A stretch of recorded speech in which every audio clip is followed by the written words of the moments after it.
IPC धारा 498A और BNS ধারা 85 এবার থেকে সুরক্ষা দেবে বিবাহিত নারীকে এবং অবিবাহিত নারীকে অর্থাৎ লিভ-ইনে থাকা নারীকেও সমানভাবে। ভারতের সুপ্রিম কোর্ট অফ ইন্ডিয়া স্পষ্টভাবে বলে দিয়েছে যে লিভ-ইন রিলেশনশিপের পুরুষ সঙ্গী এবং তার পরিবার মিলে যদি মহিলার উপর শারীরিক নির্যাতন করে, মানসিকভাবে কষ্ট দেয় এবং তাকে মারধর করে, তবে বিবাহিত মহিলার মতনই লিভ-ইনে থাকা মহিলাও ফাইল করতে পারবে 498A অর্থাৎ বধূ নির্যাতনের মামলা তার পুরুষ সঙ্গীর এগেনস্টে এবং তার পুরুষ সঙ্গীর পরিবারের এগেনস্টে।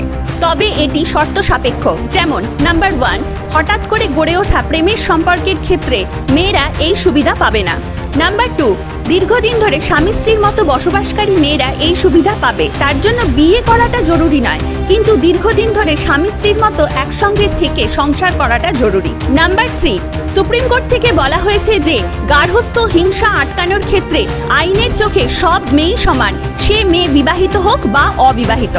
आईपीसी धारा 498A और বিএনএস ধারা 85 এবার থেকে সুরক্ষা দেবে বিবাহিত নারীকে এবং অবিবাহিত নারীকে অর্থাৎ লিভ-ইনে থাকা নারীকেও সমানভাবে। ভারতের সুপ্রিম কোর্ট অফ ইন্ডিয়া স্পষ্টভাবে বলে দিয়েছে যে লিভ-ইন রিলেশনশিপের পুরুষ সঙ্গী এবং তার পরিবার মিলে যদি মহিলার উপর শারীরিক নির্যাতন করে, মানসিকভাবে কষ্ট দেয় এবং তাকে মারধর করে, তবে বিবাহিত মহিলার মতনই লিভ-ইনে থাকা মহিলাও ফাইল করতে পারবে 498A অর্থাৎ বধূ নির্যাতনের মামলা তার পুরুষ সঙ্গীর এগেনস্টে এবং তার পুরুষ সঙ্গীর পরিবারের এগেনস্টে।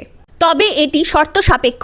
যেমন নাম্বার 1, হঠাৎ করে গড়ে ওঠা প্রেমের সম্পর্কের ক্ষেত্রে মেয়েরা এই সুবিধা পাবে না।